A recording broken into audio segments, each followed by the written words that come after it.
So this is Louis, and for right now, we're going to be covering a few articles that I had saved on Twitter where I was deciding, should I save them for a commentary? Should I just put them in a news stream? And I pretty much divvied up a whole bunch of other articles that I am going to put in a news stream soon, hopefully.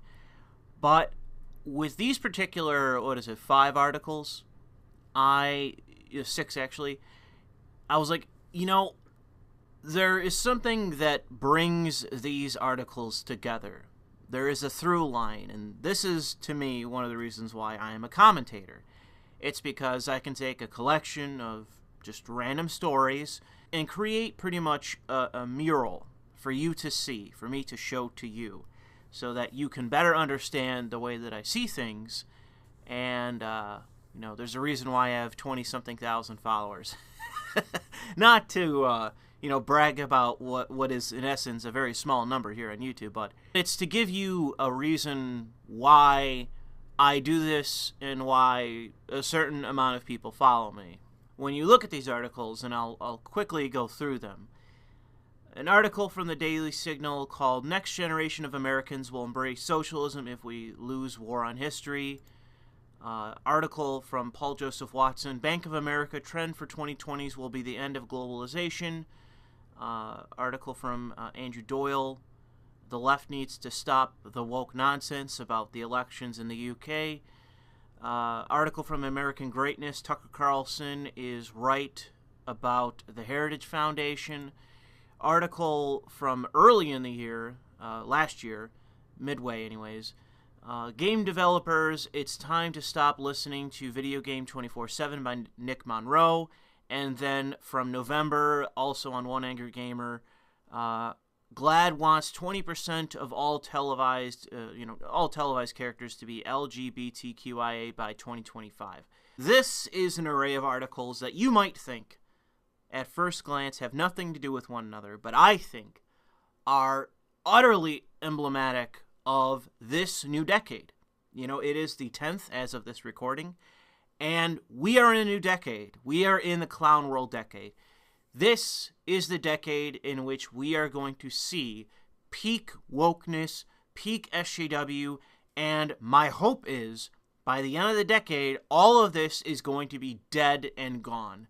The issue is, though, I've included some articles to say how I think I could be proven wrong, how we can go wrong, how this can continue, and that if we fail to act in a certain manner, and I'm not going to spell out how I think we should act, it's mostly voting the right way, so to say, but even in that, I have an article that I'm going to get to in my next newscast where I go through these Republican governors and Republicans that are supporting refugee programs. They're saying, we need to dump thousands, tens of thousands of more foreigners that have nothing in common with us, that are going to be, cattle for the Democratic voting farms. There are ways in which we can lose. There are ways in which that by 2030, we will be continuing on with the woke bullshit, with the far left, with the progressives. There is a way in which this can continue. But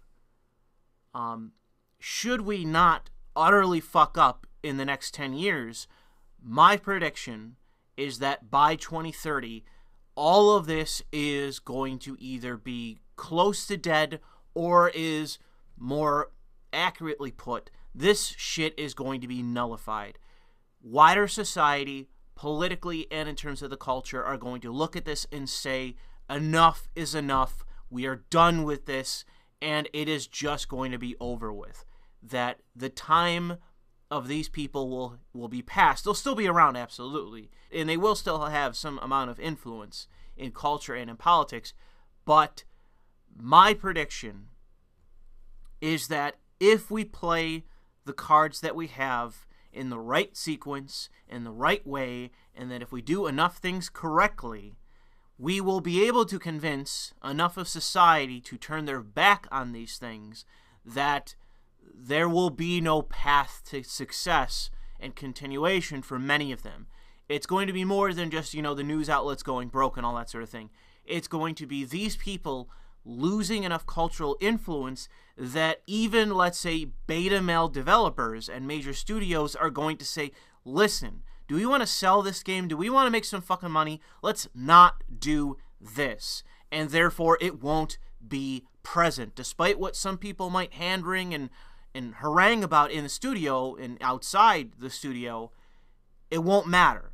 It will simply be that there will be a critical mass that will be aligned with us, and because of that, these people will not be given the time of day that they once were given and are currently still, privileged in, where regardless of what it is, these people have a front row seat and a podium to where they can go on and give you their inane drivel of, what we should do by their viewpoint. Let us start with Bank of America trend for 2020 will be the end of globalization.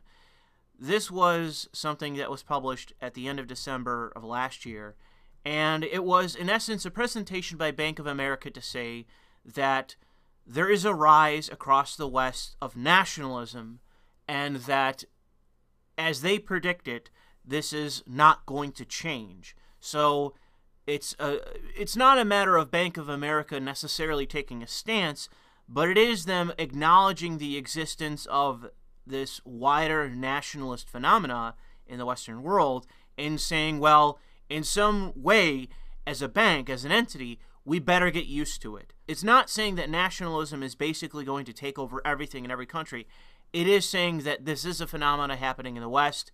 There is a general sentiment towards this, and it is going to have ramifications for us as an entity into the wider market in as a global entity, and for everyone to be aware of this. The positive end of this is not to say that this is a guarantee of anything, really, but it is to say that what we are seeing is not globalization or globalism or internationalism, more accurately put, on the rise. It's currently the opposite. Internationalism, globalism, and globalization are currently waning. Their influence is waning. If the EU, based on Brexit and the poor economy of Europe, if the EU winds up collapsing or having a serious reduction in its scale to where the dream of empire is abandoned and it basically perhaps returns to a market negotiation, a market system, rather than a budding empire, or in the case that it collapses, should that occur, it will be another sign that nationalism is a rising political influence, that it is a worldview that more and more people are overtly embracing and pulling the lever based on. So nationalist candidates are going to be elected based on the nationalist sentiment of the voters. That is, in my view, a healthy sign of a positive element of the right gaining real traction with the people. And it's not just here in the United States, it's across the wider Western world. I think that is incredibly healthy in contradicting pretty much, you can say progressivism, but what is in essence international socialism. If you look at things like the Green New Deal, which is promoted by the progressives, the Green New Deal is just a Trojan horse for socialism. And that's not just me saying that, it is the view of the author, the person that created it in the United States for Alexandria Ocasio-Cortez. This element that has now been almost entirely incorporated into the wider Democratic Party here in the United States, it is nothing more than a ploy for international socialism. The issue for the socialists, though, is that America, at least, is trending towards nationalism. That is the sentiment that is not only coming from Trump supporters, but the wider right. There are people that are even critical of Trump that have embraced nationalism as the popular politics. And whether they subscribe to them totally or not, they're at least willing to argue them. Whatever you might think of Charlie Kirk, he held Dan Crenshaw to account on what his position was on our wars, our conflicts in the Middle East, and when exactly we should leave, if we should at all. Say what you will about Charlie Kirk and his positions on immigration and other things as well, but he is willing to take people like Dan Crenshaw to task, who is like a bright light on the right at the moment. Like, he's garnering a lot of attention from, influential forces, because I think they want to groom him to basically be the next Jeb Bush, or George Bush. That's preferably what they would want, someone who is to some degree a success, unlike Jeb, but he is closer to Jeb in terms of his politics. And it's, by all appearances, they want this guy to be a rising force within the right, but the issue is that even people like Charlie Kirk are taking this guy to task, and it's from the position of being a nationalist, someone that doesn't want us being neocons, globe-hopping with our military and just wasting lives and wasting trillions on wars we simply cannot win. The only reason why Charlie Kirk is arguing with Dan Crenshaw, in my view, is the rising tide and the rising demand of nationalist politics on the right. I don't think that Charlie Kirk would be contradicting and arguing with Dan Crenshaw had it not been for the Groyper War, had it not been for the Trump supporters, had it not been for those on the right who are nationalists that demand that their interests and their worldview be represented on the right, be represented by the representatives in Congress. This would not be happening if it weren't for those people demanding, arguing, yelling, protesting, saying what they say to get these people to reflect their views. However, it coincides with this article about Tucker Carlson, who mirrors these views almost in every way, in arguing for a nationalist sentiment, whether it's on war or it's on the economy or, immigration. Tucker Carlson may not be the sole voice on Fox News. There's this other guy whose name I forget, who pretty much embodies Trump's politics. But with Tucker, he is calling out the right for its mercenary views, for its mercenary interests, for its mercenary think tanks. And this has been a long-standing criticism that I have had of the right. I mean, go back on my channel 5 years, and you will hear me arguing that this has been a long-standing problem I've had with the right, with what I call the capitalist right, but is ultimately the mercenary right, the internationalist right. They simply do not care about the interests of the average American. They do not care about the American working man or the American small business owner. They care about the interests of medium to large international corporations, of conglomerates, and including that of big tech, which is taking full advantage of our visa systems in importing. And I've had people send this to me who are in the industry that lament about this because their jobs are at risk. They're bringing in hordes and hordes of Indians to undercut Native American workers. Americans that were born here, schooled here, and are looking to be part of the American economy, but are being undercut by foreign nationals being imported into this country simply because they can be paid less. They can do the same work, but they can be paid less. And the fact is that so many American think tanks that are allegedly on the right, whether it's the Koch Foundation and the Koch think tanks, the think tanks that are funded by the Kochs, the Heritage Foundation, the American Conservative Union, the AEI, which is a major player on the right in Washington, D.C. He's calling out these organizations for their tacit connection, if not embrace, of the heavily progressive, heavily left-wing tech industry, Google and everyone else, in that they are actively opposed to the conservative and national interest.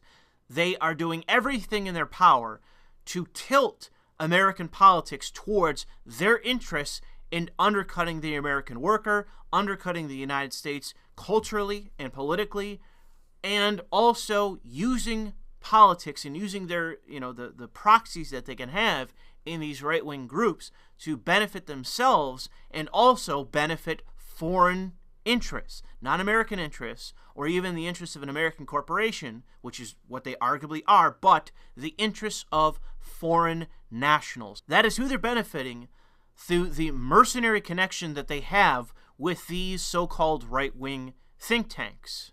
So this is one of the ways in which the right can fail, is by not holding these so-called right-wing think tanks, which in many ways are responsible for a lot of the policy that's proposed in Washington, especially currently in the Senate because it's controlled by Republicans.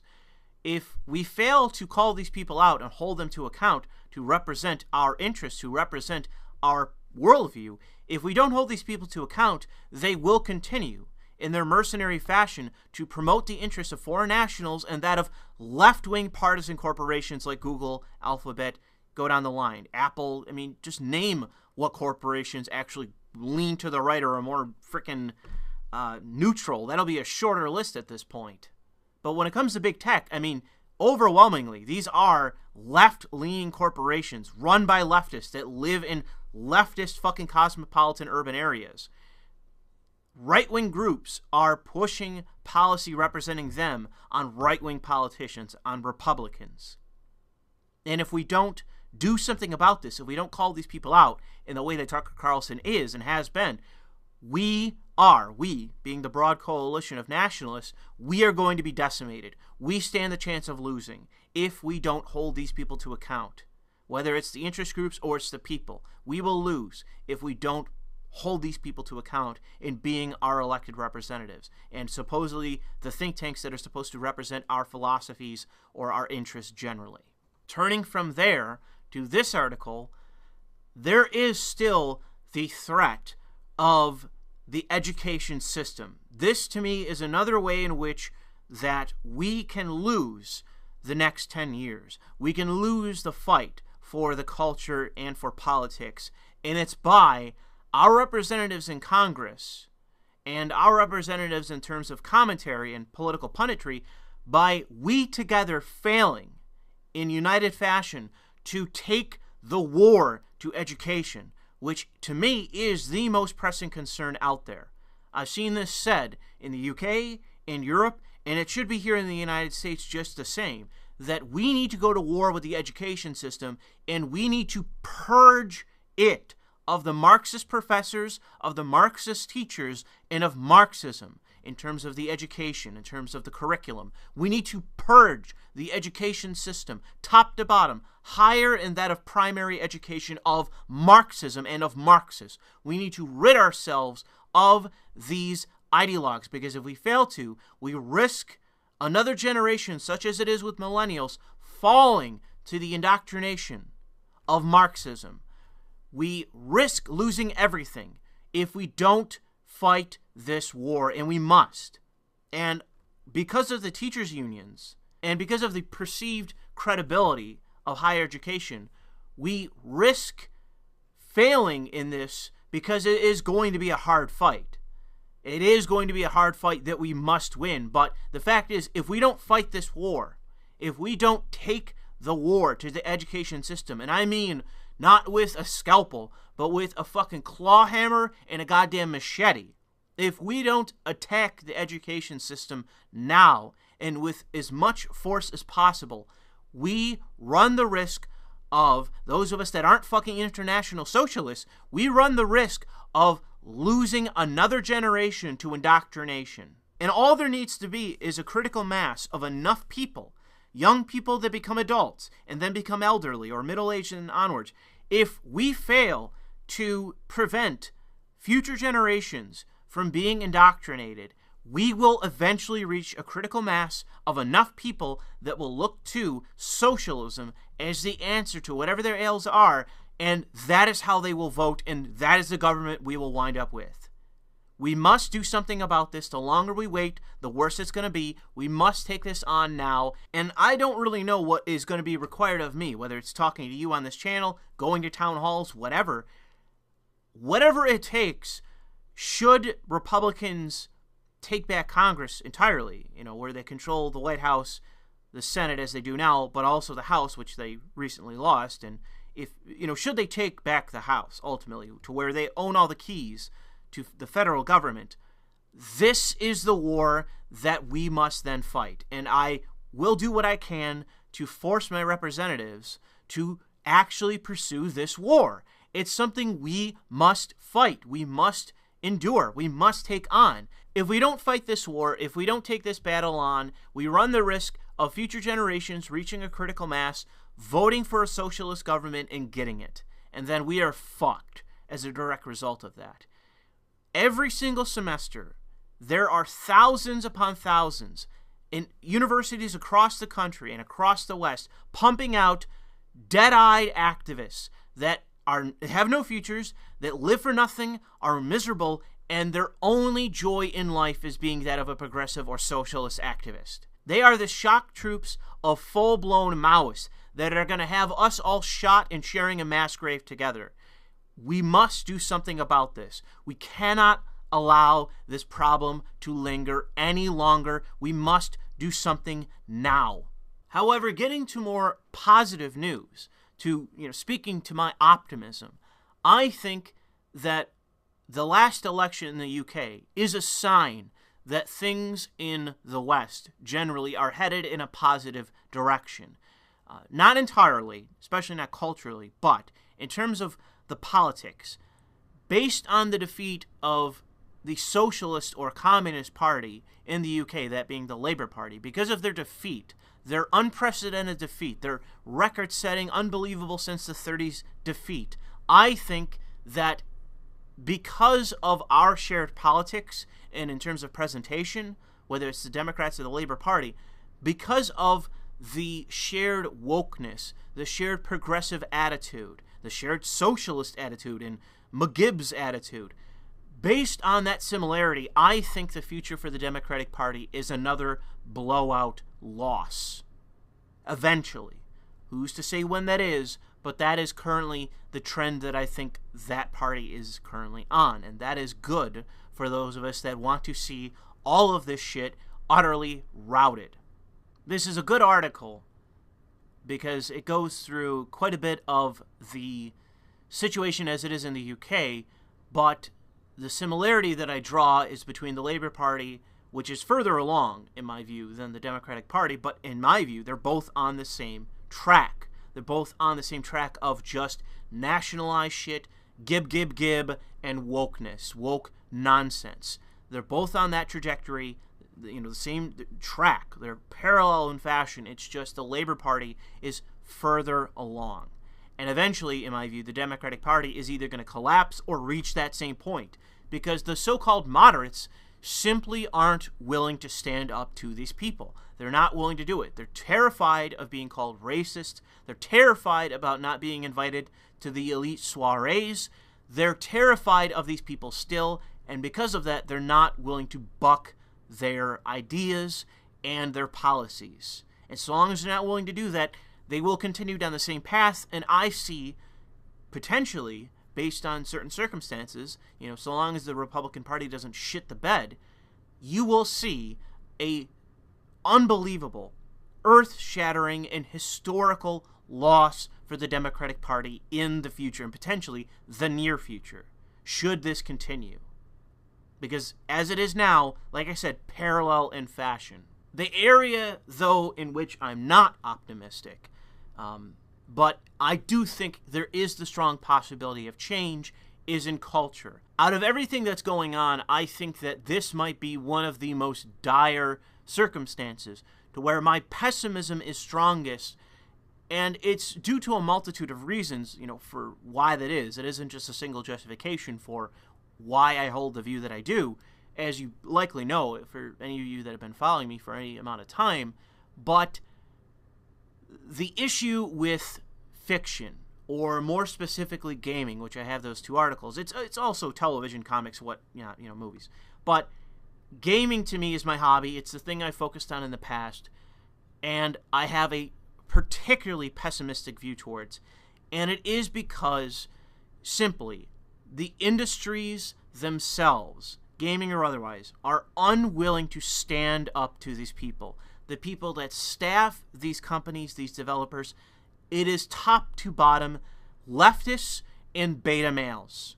Even if they are conservatives, they are fucking beta males. When they're in the room and these decisions are being made, they do not speak up. They sit there, they cash their check, and that is it. And I know that to be the circumstances, because if these things are being included in games, decisions are being made. They're being broached, the topics are being introduced, and the decision is then made. Because these people are not speaking up, because they're just taking the sidelines and saying nothing, these terrible things are being implemented. These propagandistic elements are being included in the games, the movies, and whatnot, and there is no reason for them to not be there, because no one is saying no, no one is standing up to these people. And the only ways in which we see opposite, the only ways in which, people are standing up and making those decisions, is when it's indie studios, not even AA, indie studios, where the guy making the game with his small team of contractors is the only person making the decision what's being included and not.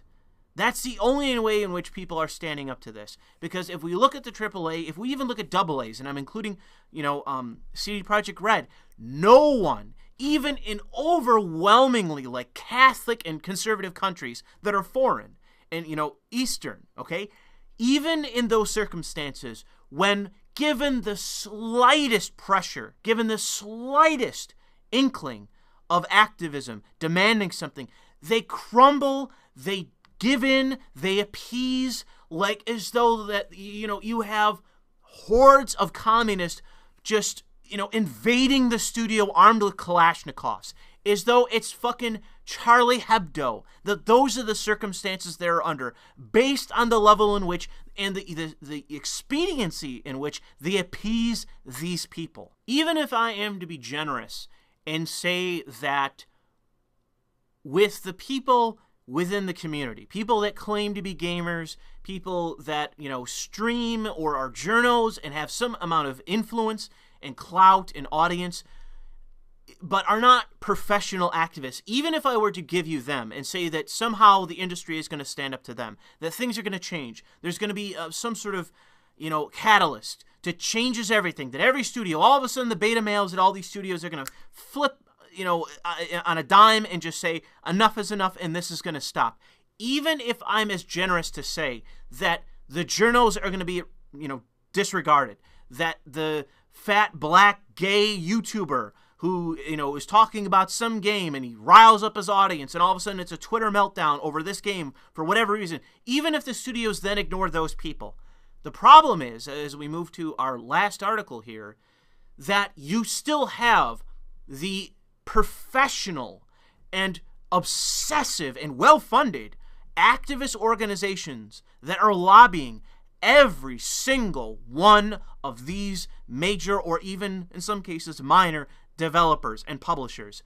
You have these activist organizations that every single day of the week, every single day, Monday through Friday, and probably some of the weekends, they are sending emails, making phone calls, having meetings with members of these studios. They are pressuring these studios every waking moment, every single day of development. They're showing up, they're writing emails, they're making phone calls, making the same demands over and over and over, and they are being paid to do that. They are pressuring these developers, these studios, these artists to act in accordance to their worldview and their politics. And there's simply nothing that you and I can do to really do much about them.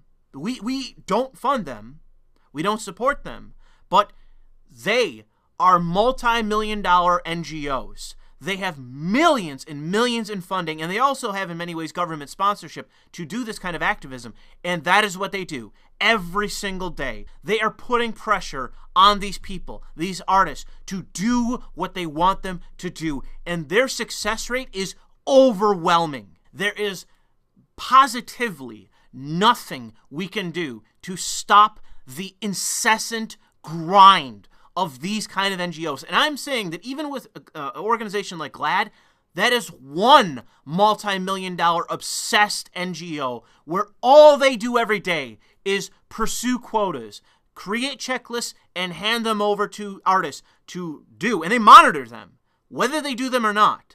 They monitor these people. This is simply one organization of many. I mean, we're talking about a direct connection, direct oversight, direct partnership in some instances with every single one of the major publishers, every single one in the Western world, and including influence over the East now. Because of recent changes, especially when it comes to Sony and others, and it doesn't just include Sony, but I mean, again, it's just another major platform and publisher.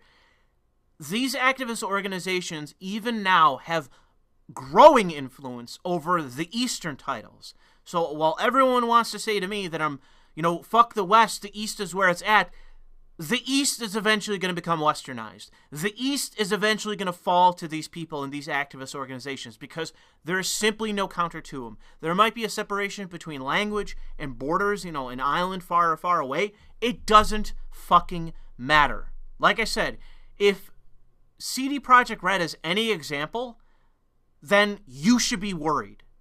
Because this is what I'm saying to you, that it doesn't matter what the language barrier is, whether it's Polish or Japanese. It doesn't matter whether there's a world's with a difference in terms of borders and separation. It doesn't matter, because all these people do is lobby these studios, these developers, these publishers to act in accordance to their views and their politics. And that's all they do every single day of the week. On the cultural front, things are incredibly bleak. And I don't see anything changing in the next 5 years. I really don't. I don't see it changing. You might think getting woke, going broke, that's going to eventually teach anybody a lesson. I don't fucking think so in terms of culture. I don't think so when it comes to fiction. I see this I mean, think about this. Look at this. Take this issue for what it is. Do you see this changing in 5 years? Realistically, do you see there being real change? I don't see it. 10 years on, maybe by the end of the decade, we put a dent in this even. Some of these organizations like GLAAD just wind up going bankrupt or something. Scaling down, focusing on one area rather than all. But it's like, even in 10 years, I don't know that we can change this. I don't see it. But my point is, in this video, that we have a war ahead of us in the next 10 years. And unless we are willing to fight it, tooth and nail, we are not going to win. In terms of politics, there is a chance we lose, but at least there are positive elements there. There are positive developments. But in terms of culture, I am telling you that is where you need to set your sights on, where we need to start seriously trying to do something. Start speaking out at the very minimum about what has happened, what is going on as it continues, and what we are going to do about it. What can we do? What organization can we, create and act on? What can we do in this instance? Because, for God's sake, after 10 years of this, in the past 10 years, from 2010 onwards, and that to me is really where it started. And it got worse and worse and worse until now we're in 2020, and it's everywhere, it's everything, it's every studio, to where everyone's like, oh man, the most base game coming out this year is fucking Cyberpunk, where you have gender pronoun options in the character creator. Like, even Mass Effect never went that far. Even BioWare, generally, never went that far. Life is Strange and Don't Nod never went that far, okay? The base Polacks are the one doing that. That's where we are in current year. How much worse can it get, and when is it that we're going to get around to doing something to try to stop this? When are we going to come up with our own containment policy and start to fight against these people? When are we going to have some kind of minimal organization? When? Because in my view, it is necessary to start taking these people on, to start fighting this war, to start fighting a cultural war in which there's a possibility, there's a light at the end of the tunnel in which we can win. We can defeat these people, or at least relegate them to some obscure fringe to where they're no longer regarded, they're just there, and fuck them. They can survive on their own with what little they have, but the majority, the large percent of these industries are unaffected once again, as they once were just 10 years ago. 10 years ago, this wasn't present. This wasn't there. It was nothing. It was non-existent. But here we are, where every major studio is actively pursuing the interests of these people. Every single fucking one, including AA and including indie. They're everywhere. It's everywhere. It's nonstop. It's in everything. What can we do to go back to the pre-2010 gaming era? What can we do? Or get to the post-2010s at least. That's, if we can't have pre, let's have post-2010s. Let's get there in the next 10 years. And where can we start? That's the question I leave to you. But for the sake of brevity, I will leave it there. Thank you for listening.